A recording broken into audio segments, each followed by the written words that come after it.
by the time that, the offers started coming in, they all came in at once. It was really strange. Um, I want to say 3 months with just rejection after rejection after rejection. I did have one bite in New York that I thought I was going to be doing, and then it kind of dissipated. Then I had another really strong candidate, and they ghosted me. I learned recently that there was some shenanigans going on with the company, and the hiring manager ended up getting let go. I did want to just casually mention that, for those who might be watching, don't get discouraged. Don't get discouraged by the rejection letters. And you mentioned the cyber range, and I was like, "What? The cyber?" Because I was getting ready to pay. The price was too low compared to the value. So join the cyber range. Hey everybody, today's interview is kind of a special one. It's with a gentleman named Frank, and he was really big on Twitch, doing chess streaming and like teaching people how to play chess, which is really, really cool. He wanted to kind of make a career change, and he ended up getting a really cool job in cybersecurity that required him to move to kind of an interesting place. So he kind of talks about his journey and stuff along the way, and he has like a really good mindset. So definitely check it out and listen to what he has to say. I think it will help out a lot. So yeah, on to the interview. Hey everybody, Josh Madakor here. I'm a cybersecurity YouTuber, and I have Frank. He was in our cyber community, like the Cyber Range, and he has a cool background, and he ended up landing a cool job, and he came on to talk to us about that. So thank you so much for joining us today.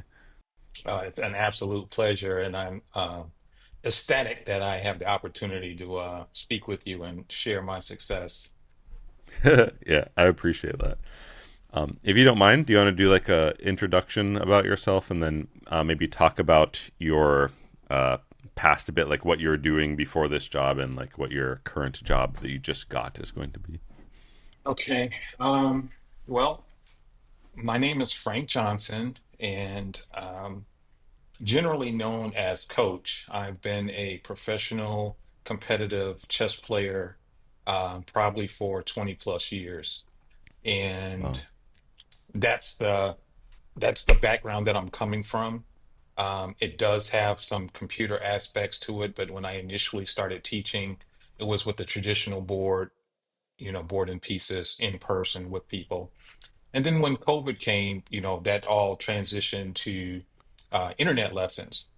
And I ended up doing um, streaming because I was having this huge influx of students. Prior to COVID, I would teach in the school systems, and I had maybe 10 or 15 schools that I would teach at, and it was easily in excess of 300 plus students. So when Wow. COVID came, I was looking around for a platform in which I could kind of ingest all of these students without them having to have a learning curve and all the various technology issues that they might experience, et cetera. And I ended up on Twitch, and not trying to be a content creator or anything like that. I just I need to get access to my students, and I needed to continue to teach. And I was a huge success. Just going to fast forward to the end. It's a huge success. Twitch stream blew up. Became a Twitch ambassador. Met the CEO. All this other kind of stuff. Had Wow. my face on the side of some building in Broadway, Times Square, whatever it's called, and kind of peaked in that space and decided that it was time for me to do something else. So I want to say sometime in 2024, it was kind of a slow transition. I've always been kind of a geeky person. I've always had an interest in computers. I was always doing something with computers. It was never, computers is foreign to me. But I didn't know necessarily what I wanted to do. And some kind of way, I can't even explain to you how I ended up focusing on a Security Plus. But some random way, I decided to study for the Security Plus. No clue how I even got there. Took the test in November, passed shockingly because I wasn't expecting to pass. And then I was like, now what? So that's when I got on the internet and started looking around, trying to figure out, okay, I have a Security Plus. Is it good for anything? What does it mean? And I stumbled across your YouTube channel. And of course, there's a lot of other YouTube channels that were out there, but you know, your YouTube channel was grabbing me. It's just, in fact, there's a couple of things that you said. I'll try to remember one of them that really made an impact, and that was when you were talking about making yourself employable and not being able to having to worry about losing jobs and all this kind of stuff. And that was something that I could relate to. I was like, back in the day when I cared about working for other people, I never approached working with the aspect of, oh my goodness, I'm at risk of losing the job. I always took the approach of, no, you want me. I'm the one that you want, and if you decide for whatever reason to let me go, I'm going to have offers today, so, that was the kind of mentality that I was coming from. So, listening to you, I could feel that. I don't know, there was some things that you said, but I could feel that same energy. And I said, okay, this guy knows what he's talking about. That was, again, an internal conversation. I'm not talking to anybody out loud, but internally, I'm Mm, saying to myself, okay, this guy knows what he's talking about. So anyway, I took the test, I passed. I'm looking on YouTube. I'm not taking any action. I'm not applying for jobs or anything like that, but I'm trying to make a decision. I'm being very deliberate. And I said, okay, I can take Josh's course, or I can go to this convention, or I can prepare for another certificate. Those were the three things that I was weighing at the time. And I literally mm, had a spreadsheet where I was just, analyzing the pros and cons of what decision to make. And while I was doing that, I was kind of binge watching your videos. And something happened. I think I came across one of your recent videos. At that time, it had to been within days of you um, airing, and you mentioned the cyber range, and I was like, "What? The cyber?" Because I was getting ready to pay, a significant amount, and mm, then I heard the cyber range, and I, got on the keyboard. It's like, what is this? What is this cyber range business? And then I found the link because I don't think you had officially advertised it at that point. And I yeah. registered. I mean, I registered immediately. I was like, wait, this has got to be a joke because I feel like, the price was too low compared to the value. I was expecting to pay 5 times plus of what I ended Really? up paying in Desirance easily, without question. I was already budgeting, to do that.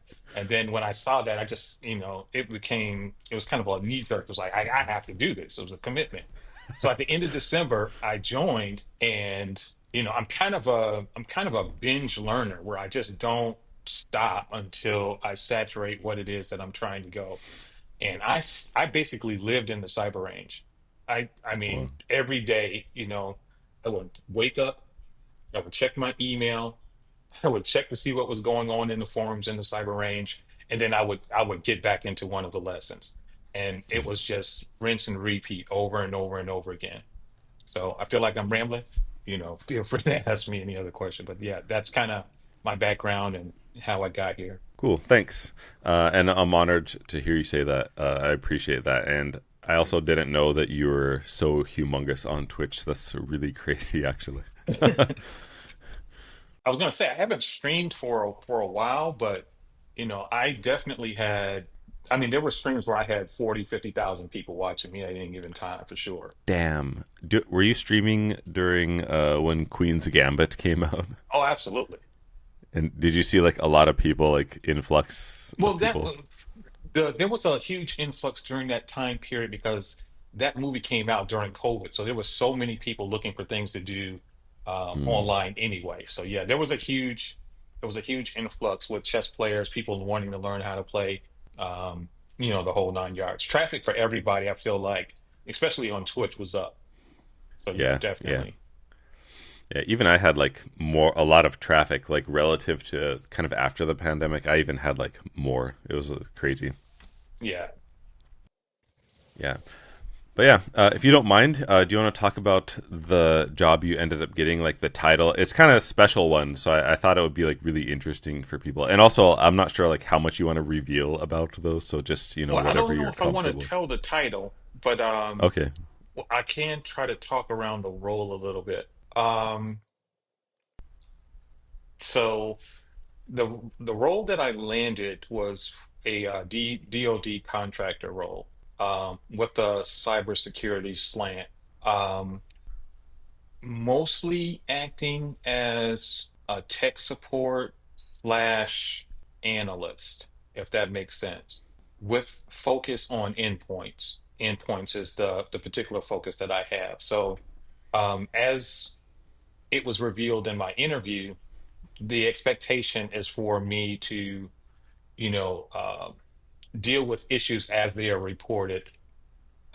Maybe a virus, maybe a breach, maybe whatever the case may be. But I'll be hands-on dealing with a particular clientele in that regards. Cool. And then to get that job, like how did you go about doing that? Do you just apply normally, and how did that whole process Okay, go? so I guess I should say my job application process was a bit of a roller coaster.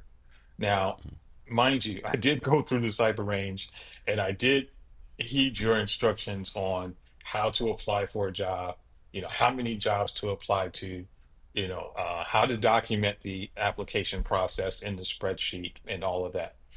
Mm, However, when I initially started my job search process from a position of, wow, here's an opportunity that is a direct fit for me.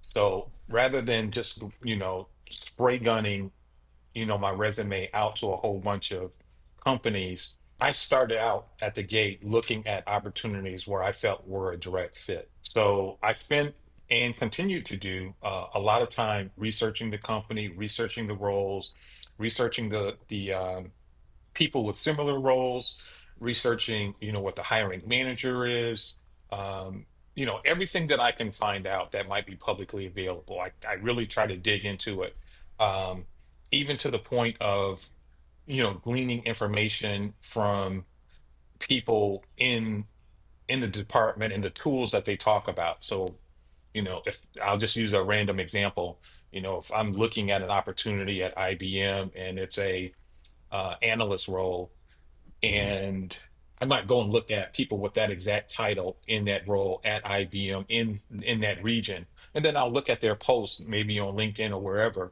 and see what kind of tools that they're talking about, and then I will dig into those tools, and I might include a reference to those tools or a course or something that I may have taken just to get me some awareness in my resume. So they'll say, "Oh, this guy's familiar with this technology, or he's familiar with this tool, or framework, or whatever it might happen to be." So in mm. this particular case, for the job that I did get, I was on one of those binge moments where I said, "Okay, I can't just apply to every opportunity that's out there." So I just decided I was going to focus on Hawaii. It was one weekend. I said, this weekend, all the jobs that I'm going to apply to are going to be in Hawaii. Oh Don't wow. ask me why. It's just one of my random things that I do. So, Mm, Friday night, I just started looking at jobs in Hawaii and naturally any jobs that were around there. But a lot of help desk, tech support type roles, various various salary ranges and what have you. And I came across this particular job. It didn't jump out at me any more than any other job, other than the fact that they were requiring you get your CISA, your CompTIA CISA plus certification within 3 months of start. And I said, oh, that's interesting because I already had my CISA at the time that I applied for it. So I was like, okay, I've got my Security Plus, I have my CISA. The only thing that's not satisfied in their requirements was a DoD security clearance secret and a Linux Plus certification. And the Linux Plus certification was within 3 months. And I think there's ability to obtain, for the clearance as well within whatever time period. So I said, okay, okay. this might be an interesting position because I'm definitely looking for positions where I have less uh, to do in order to be able to satisfy the requirements. So I applied, didn't think anything of it. In fact, I applied to a couple positions that they had at that particular company. Still didn't think any of it. At this point, I probably had applied to 400 plus jobs. So Oh I wow. was very familiar with the auto rejection or the you're not going to hear anything in that whole process. So when I'm applying to the job, I didn't have any expectation that I was going to get it, I was going to get an interview or any of this kind of stuff. I had now moved or had become numb to the old application process to the point where it just didn't matter if they responded or not. I said, "Hey, I like this job. Looks like something I can do. I'm going to apply. They can look at me or they can't." And Mm. lo and behold, I got an email and they said, are you available for an interview? And they kind of forecasted like 2 days. And, being the, motivated geek that I am, I responded within 2 minutes of that email and said, I am available, et cetera. And then we had this back and forth, via email at the speed of text messages. And then she said, you know what? you know, you sound like you might be ready. Why don't we just speed up the interview process till tomorrow? I said, that's not a problem. I'll await your phone call. And Oh, that's what happened. She called. We had a very pleasant interview conversation. I say that it was a conversation mostly, and then tacked on towards the end. That's when she hit me with all the technical questions. But at that point, I had already built up a rapport. I had already had the opportunity to kind of speak to, my skill set and the things that I was interested in, um, et cetera. So that's a, cool. That was like a pretty fast process.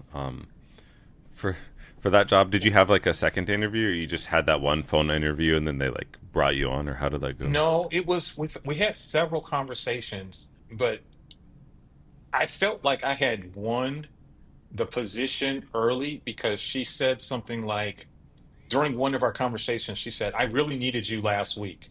I wish you could have. I wish you could have been here last week." And then in another part of one of the conversations, she said, "You have everything that we're looking for, and this job is yours if you want it." But Oh wow. she was really hesitant. Like I guess she had been burned before, so she was really hesitant to I don't want to say commit, but it was just like, she was feeling like somebody else was going to grab me or something. It was that kind of energy. So I felt like I had to reassure her, that if I got an offer letter in writing, then, I would not consider any other opportunities. So it was that kind of conversation. This kind of reminds me of something a bit. I want to like tell the viewers watching this. Actually, like, so what you did, you don't live in Hawaii, right? You live on like on the No. mainland somewhere, right? So you were like willing to work, almost anywhere because you're applying to Hawaii. That's like a big move for anyone on the mainland, and that like literally works because some jobs are just like, how can I say?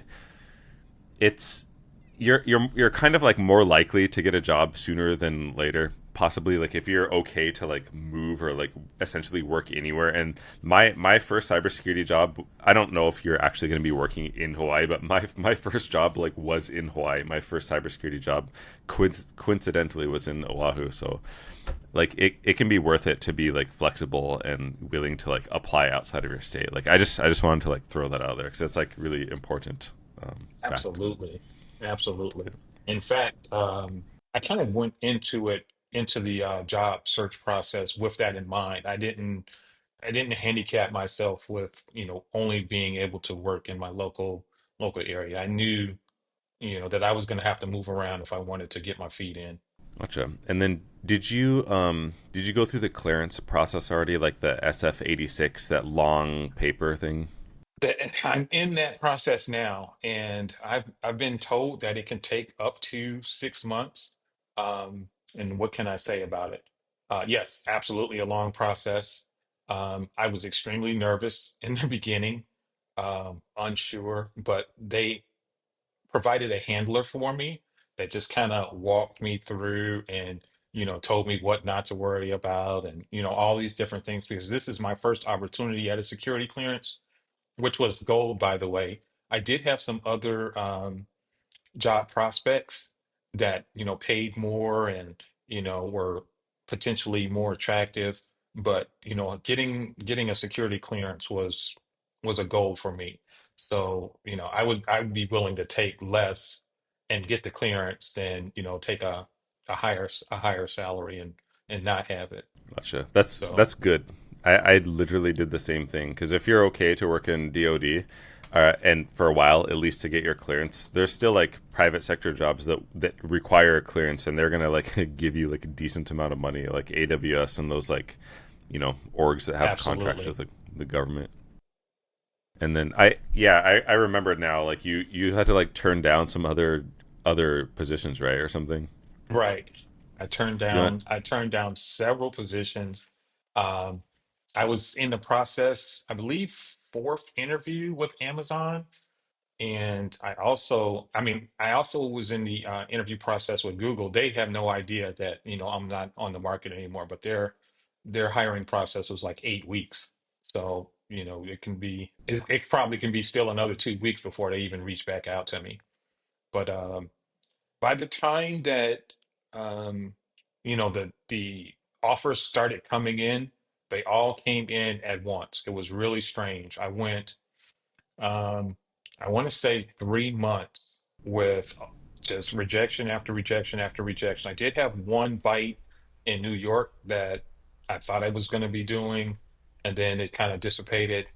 Then I had another really strong candidate, and they ghosted me. I learned recently that there was some shenanigans going on with the company, and the hiring manager ended up getting let go. But oh wow. so I did want to just casually mention that, for those who might be watching, don't get discouraged. Don't get discouraged by the rejection letters. That is par for the course. Just let that roll right off your back. Don't feel like, it's you, or you have to, micro adjust your resume every time you get a rejection, et cetera, et cetera. If you put your best foot out there, and you put your best honest resume out there, and you're being proactive towards skilling up, that's really all that you can do. So if somebody doesn't want you, that's their loss. And one of the things that I've observed in some of these interview stages is some people are getting auto rejected, not because the company isn't interested, but because there was so many applicants that they had a cutoff. So I had one recruiter contact me. I remember very specifically on a Friday. She called me. She says, "Hey, I need you to apply for this role." And I said, I was in the car. I said, "Okay, I'll apply." I applied for the role within 10 minutes of that conversation. And then, I followed up with her on Monday to see what was going on. And she told me that the role got filled within 2 hours of it being Wow. posted. So that means everybody that applied to that job, after they had made some kind of decision on how many people they wanted to look at, got an auto rejection. They may not Oh, have even gotcha. seen your resume, and you get auto rejected. So, another thing I would say is don't be afraid to reapply to the same company. I applied to, I guess I can say this, I applied to a bank 5 times. They rejected me 4 times before I got an interview. I got to the third stage in the interview with them after being rejected 4 times. So, Wow. and it was high on my list of jobs that I would have preferred. Gotcha. That's some good advice. And one thing that like really that you said that stuck out that I kind of tell people too is like the sooner you can apply to a job when it gets posted, the better, because it might reach capacity, and the people like reviewing the applicants will tend to like pick from the first batch or whatever because they're not Absolutely. lazy, but they don't want to deal with like that influx, right? Absolutely. Absolutely. Yeah, it's good to snipe those. So I guess, since you're talking about tips, there's one more tip that I would mention. And, if you go through the course, I feel like, everybody's going to know this, but some people might kind of gloss over the point. Um, you should absolutely be applying to the job on the company site, not clicking on the quick apply. Don't get lazy. Don't get lazy. Don't get lazy. Trust me, it's not worth it. I don't care what kind of cherries they put in front of you with the quick apply. The AI is telling you you're a perfect fit, blah, blah, blah. Don't click the quick apply. If you see a job that you're interested in, the most that I would do is click save. and then I would go to, the actual company's website and then follow their steps. There's a lot of benefits to doing this. When first of all, you can find out if it's a real job. Secondly, you can find out if they're still looking. And the position can be closed on the website, and then whatever job depot that you're looking at could be still offering that opportunity. So you'd be wasting your time anyway. But I'll share this one particular tip. I saved a job in LinkedIn, and then I, did the process. I applied to the job on the site, and I was able to tell from LinkedIn when they were getting ready to make a decision because LinkedIn gave me a notification saying, "Hey, one of your saved jobs is getting ready to close." Oh, And I wasn't getting those kind of notifications when I applied directly on LinkedIn. So it only triggered because the job was saved and it was trying to, motivate me to act. It was trying to get me to act. Hey, log back in and apply for this job or whatever. But I took that information to say, okay, let me start paying attention. The posting is getting ready to close. That means they're going to be close to making some kind of decision about interviews. And sure enough, down to the day, the position closed on a Tuesday night. Wednesday morning, I got an email. So that's just a free tip out there, which is consistent with a lot of information that people are saying. gotcha. Yeah, thanks for that. Can I ask about like your credentials and stuff? Like you Sure. mentioned, thanks. You got like Security Plus, and you had CISA Plus or CISA Plus. I don't know how to pronounce that actually. And then you have to start studying for Linux Plus. Did you finish Linux Plus already? I take the Linux Plus certification Saturday. I'm literally, studying for Linux Plus right now. I got my practice right Okay, here. okay, So yeah, but I don't have any obligation to pass this test before 3 months after I get on site. But gotcha, I want gotcha, I want to come hit the ground running. gotcha. Oh yeah, that's good. And Yeah. I just want to So like let people. Oh, sorry. Go ahead. I was gonna say, so I got the Security Plus in November, and then I took the CISA in March, I think. Yeah, I took the CISA in March. So I passed the CISA in March. Okay. So I guess 3 months later. Yeah. And then for people watching, they're probably wondering like, oh, how he's getting these interviews? Like, what is on his resume? Do you have like any other certs? And like, I guess did you use the Cyber Range resume, or you just I have like used a the really cyber I used the cyber range resume, um, but I went heavy projects. I went heavy okay, projects. okay, okay. And obviously that's an advantage to using the cyber range. And some of the things that I tell people in person is you're exposed to industry tools. You know, you can drop the language simulation when you're in the cyber range because it's real active internet facing, you know, endpoints. So if there's a CVE that's out there, or there's some type of attack that people are trying to exploit, it's going to show up. It's going to show up because they're not looking, against the domain or anything. They're just spamming the internet trying to see if there's anything going to stick. So you can literally be in a situation where you're talking to somebody in an interview and they're experiencing the issue that you've experienced in the cyber range. Oh, really? That's And interesting. that's something that I did in the interviews, as well as I tried to pull out of the interviewers what issues that they were experiencing in real time. What do you think I can help you with? I'm trying to pull that out of them versus, some of my early conversations or some of my early interviews, I was so nervous that I only answered the questions that they asked. Hmm. So, I tried, now, in my later experience with the interviews, I'm trying to get as quickly as possible to a stage where I understand what you expect me to do, what you're expecting me to bring to the table, and then I want to show or showcase that talent that I might have in those particular areas if I have a specialty or what have you. If you're bringing me on to be a part of a team, I'm going to be trying to pull out, what's the general makeup of the team's experience, so that I don't spend a lot of time talking about skills that everybody on the team has. I want to, dig into my specialty, I'll touch on those skills so that they understand that I'm proficient and I can kind of do anything that they're doing. But I want to drill down into those areas where they may want to lean on me more. I feel like you're like literally playing chess, but like with interviews. I was like, damn, he's playing chess, but you literally play chess. There you go.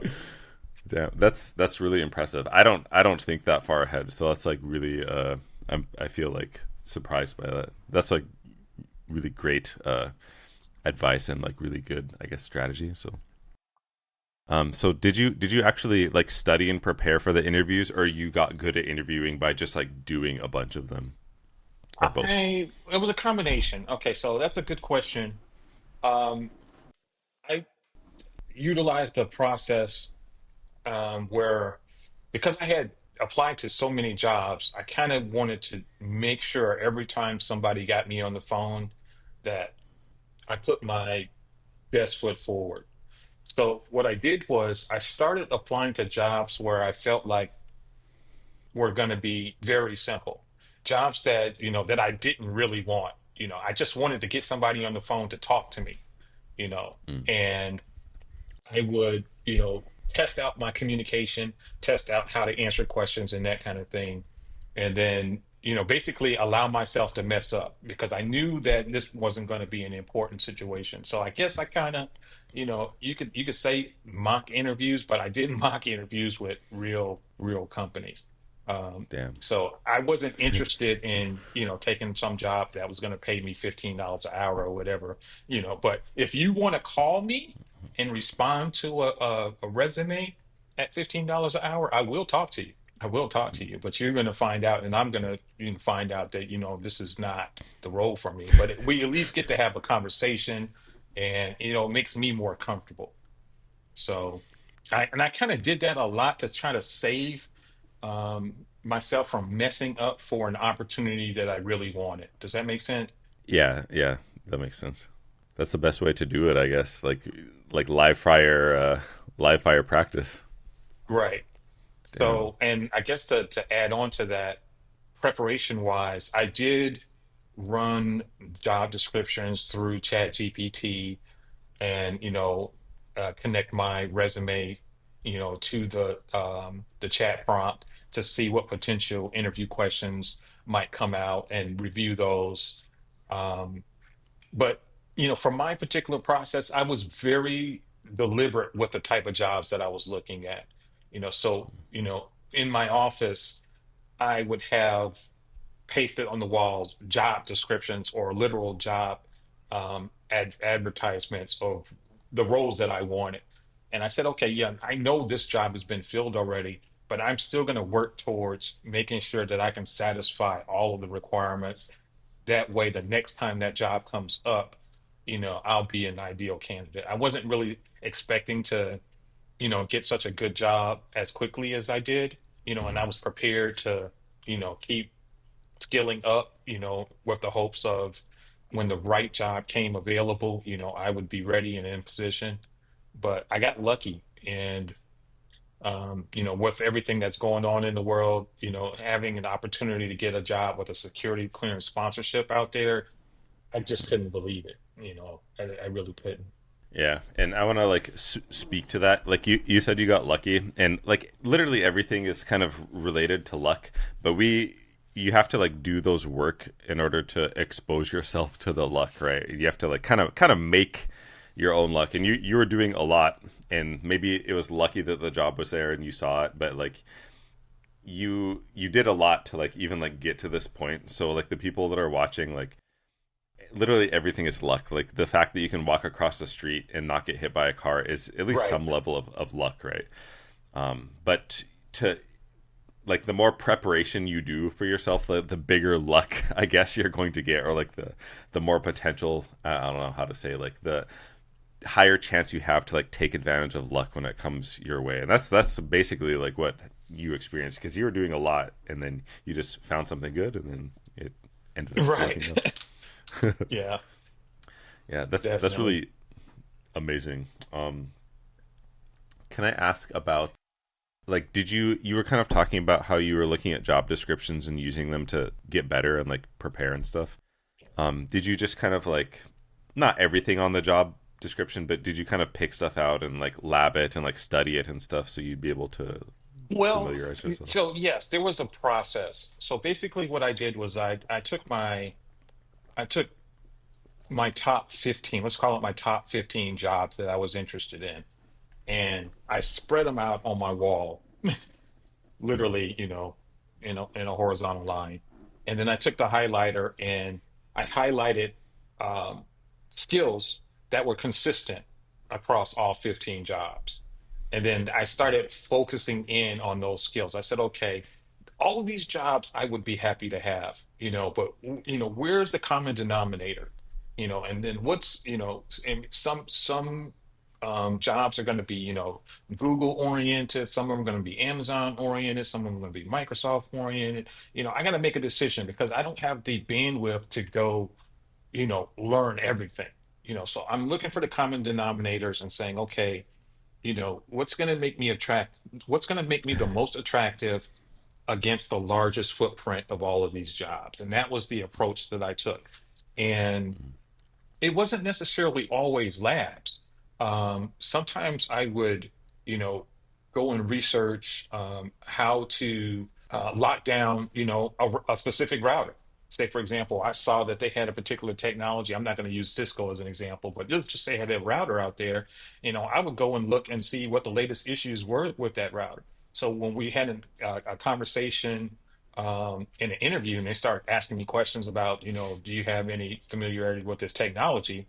I wouldn't, I wouldn't lie about what my experience was, but I would speak to what the known issues were with that particular router and wow. how to lock it down based on, the latest vulnerabilities that were out there, which is kind of touching on them in a sensitive way because these are issues that they're going to be able to relate to in real time. It's like, okay, this guy is aware, of this CVE that just came out 2 days ago. So, Mm, he might not have, 6 months or 9 months of, experience with this particular tool, but he's mm. current enough to know, what the attack vectors are in this space. Oh, sorry. Go. No, that's the kind of stuff that I would do as it relates to um, beefing up in those areas. I wouldn't necessarily always do a lab. Gotcha. That that's really like doing that is like an indicator that you're like good already, for lack of a better word. Like the fact that you did that means you're going to be able to like do all of this other stuff as well. I think Right. that's like that's not something that I would even like think to do again. So people watching, like, just pay attention to what he's saying. It's like it's chess. And also like the thing you talking about, like lining up all the job descriptions and finding the commonalities in them, that's literally what I did when I designed the my IT course and the cyber range. I tried to get to the most like least common denominator that's in most jobs, and I try to like teach those things, because that's how you like. This is a tangent. That's just like how you expedite getting a job if you try to like laser in on the stuff that like everyone's kind of doing. So Right. we kind of derived something similar. I'm like really impressed by that. Yeah, Cool. yeah. Yeah. So, can I ask, I guess maybe two questions, like one related to the cyber range and one that's like not, I guess. So for people who are watching who might be considering doing the cyber range, like, is there a particular part of that that you recommend people to really pay attention to, like the internship or the lab, or like some part that really helped you? Like, what do you think people should Okay. focus on? So for me, the win with the cyber range was the labs, exposure to the tools, exposure to Microsoft Endpoint, exposure to Azure, Sentinel, and what have you. That is a huge W. Um, Naturally, you can get access to these tools on your own, but at the price that we're paying for the cyber range, you really can't beat it. Um, you know, I would think that is for me, that is the huge W. And then you can connect to that having peers. who are going through the same material and being able to ask questions, bounce ideas, share findings and that kind of thing. You won't necessarily have that ability when you're building your own home lab or you're doing it on your own. So you do have that aspect of it. Yeah, so for me it definitely was the labs. I mean, there's other value. The internship, I will admit, in the beginning was a draw, but the minute I got in, I really forgot about the internship. It just, Oh, really? just That's yeah. I mean, I could appreciate the internship, but I knew, and I still say I understand the value of being able to tell somebody that, hey, I'm hands on in Azure right now. I mean, I did this in one of my interviews. I shared my screen and I just logged straight in and ran a KQL, in real damn. time. That's Like, a what do you really want from good. me? I mean, I'm trying to explain what I'm doing here, but let's just show you. Maybe I did that in one of the interviews. So That's amazing. That's like a really dope thing to do. I recommend people to like share their screen and show their like portfolio and stuff if it like makes sense, you know. Did you do like so, for the viewers, like sometimes the cyber range gets breached, which is by design. We had like a Russian breach last month, and then like a I forget. I think someone from China like logged into a machine like a few days ago. Did you do anything with that? Like the last month's? absolutely, Oh, did you do like absolutely. a? I was I Oh, you. was I was definitely deep in that. It was very exciting for me. And prior to those very public, extensive breaches, everything that I was doing in my portfolio was, what's the word? Can't even think of the word I want to use, but not real. I was Oh, able to drop all of that language, simulated. That's the word I'm looking for, simulated. I was able to oh, drop all that language after those breaches, and I really dug into it. that's dope. Paying attention to, there was one, I think it was the South Korea guy that got in that really got my particular attention because I was able to see the commands that he was typing in, and I could see he was testing to see if, um, some of the VMs were vulnerable to different exploits. So for me, trying to think like the person that's going through the system and seeing what they're checking for, it was just too exciting. It was like a movie, and I'm going backwards. I know I spent something like 10 hours going over 800 lines of commands from that particular breach alone. Wow. So, that was exciting. And that also helped me define where in the cybersecurity space that I wanted to operate on. Because, for me, that was fun, you know, dealing with that. There's other aspects of quote unquote cybersecurity where I don't really think is fun. Yeah. Changing people's passwords, password locked out, that's not really that interesting to me. Mm. Um, but you know, seeing what's going on with the breach was very, very interesting. And researching what these commands did and all of that kind of stuff was very exciting. And looking to see where the lateral movement was and all of that was the chef's kiss. And I don't necessarily know that you're going to get that same experience with your own home lab. I mean, you could, but you might not know what to do with it. So Yeah, yeah. Someone gonna break in, but it might be like hard to see, right? If you don't have like right. a defender for in like, I guess you can just look at the logs on the actual computer, but the hacker they'll like wipe them immediately. Like you can see them wiping the logs, right? Like Absolutely. And that's part of the excitement to just see. It's just like you're like the security camera and you're looking to see what's going on. It's just it's kind of exciting. yeah, So it's wild. But yeah, and then the other question I wanted to ask is not related to the cyber range or me or anything like this, but did you use like any other study material that you found was like really useful? Like, did you use Hack the Box or anything like this? That none of that. Okay. no, I didn't go with the hack the box, and a lot of people were, pulling me towards hack the box and all this other kind of stuff. And my position is this. This is a hot take. I'm gonna lean towards commercially available tools that industry is using versus a simulated environment all day long. And I understand, these platforms that, kind of help skill you up in these ways are attractive if you don't have access to anything like this. But this is really where the value of the cyber range comes into play. I mean, if more people knew that the cyber range was out there, Josh's program, you know, there would be no reason to be in Hack the Box. I mean, it's kind of, if your program didn't exist, then Hack the Box might be viable. But there's no way to compare. I'm not going to go and and I don't want to call it a toy. It's no offense to Hack the Box, but I'm not gonna choose the play option when I have the real deal over here available. So no, no, no, no, no, no, and wouldn't know. If I had to start over again, I still wouldn't do it. I don't care what certs you got coming out of there. Gotcha. Well, thanks for saying that.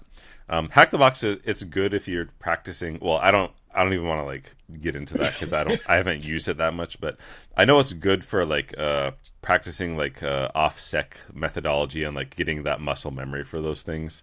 But I know what you mean because I literally like chose Tenable as a vulnerability management because that's like the most used one. And I like that one anyway, but it's the most used one, and I chose Sentinel is like not the I don't think it's the most used SIM, but it's easy to use and it's in a lot of places, and like more and more people are using it because it's like so easy to like set up. So I chose all those like what is that, the commercial tools on purpose, just because that's it will keyword hit on the resume, right, and people are going to be happy to Exactly. see it. And there's I don't know if you know that there was a recent like literally recent DoD certification that just came down on Sentinel. So, Oh, really? there's gonna be an uptick in demand in that particular space. Nice. Gosh, that's lucky. I got some luck Yeah. right there. So Cool. And then, that's within 48 hours of happening. oh, really? Let me like make a note for this so I can check them later. I'm learning a lot of stuff in this interview. Thank you.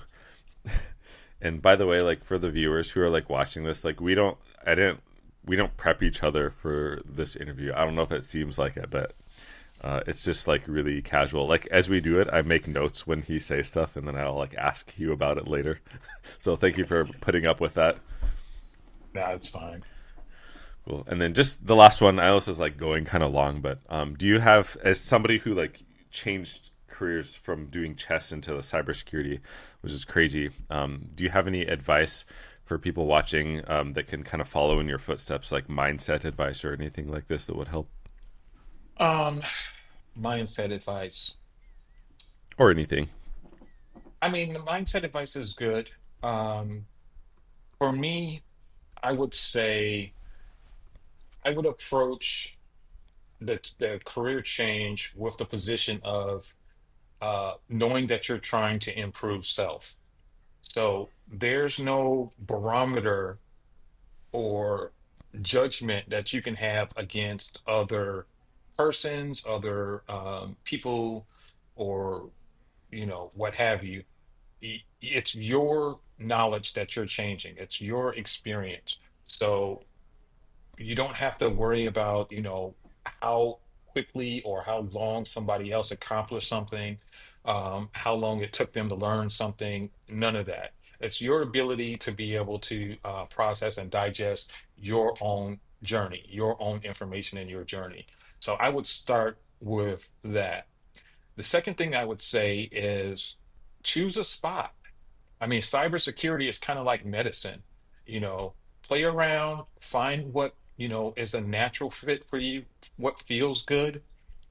If there's some material out there that you can kind of see a day in the life, explore those. Look for testimonies of people who are actually in the roles, not, the riffraff that's, trying to sell a pipe dream. Look for people who are actually working in those roles. Um, One of the things that I did a lot on LinkedIn when I was building my connections and networking per, Josh's recommendation is I started avoiding connecting with people who were on the same journey as me. because it would fill my feed up with everybody trying to do the same thing that I was doing. And that's not what I needed on my feed. I needed to see information on my feed that was going to grow me. So I started connecting with people who were actually active in roles. I started looking for people who were actually SOC analysts, or had some kind of cybersecurity role that was of interest to me. I'm not personally interested in offensive. I'm more interested in defensive, blue teaming. So I would look at, technical recruiters that specialize in hiring cybersecurity professionals. I would look at technical recruiters who specialized in hiring cleared uh, cybersecurity professionals. I would connect with them. I would look at uh, cybersecurity supervisors.